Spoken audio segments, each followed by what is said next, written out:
বাথরুমে লুকিয়ে থাকতে হয়েছে, আপনাকে আত্মগোপনে থাকতে হয়েছে দেশে 3 মাস, এবং তারপরে আপনি সুযোগ যখন পেয়েছেন তখন দেশ ছেড়ে এসেছেন, ভারতে পালিয়ে আশ্রয় নিয়েছেন। সেই বিষয়টা বুঝে আসছি, এ কথা আপনাকে কে বলবে?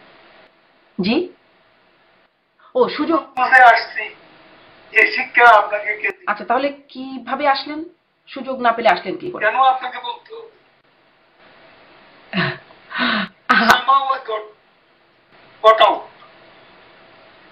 কিভাবে আপনাকে কেন? আচ্ছা আচ্ছা, আমাকে বলবেন না, ঠিক আছে। মানে বলেছেন তো অনেকটাই, এই জন্যই প্রশ্ন। আপনাকে বলবো জি, অনেক বলেছেন তো অনেকটাই, এই জন্যই আমি আসলে প্রশ্ন করছিলাম। কৌশলগত বিষয়টা।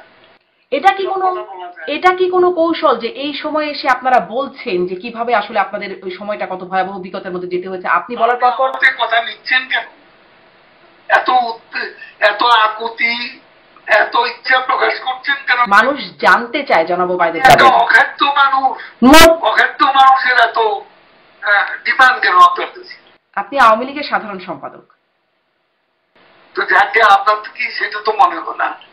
আপনি আগে একটা মোটেই না জনাব ওবায়দুল কাদের আওয়ামী লীগের সাধারণ সম্পাদক। আপনি মানে এমপি মন্ত্রী কি নন?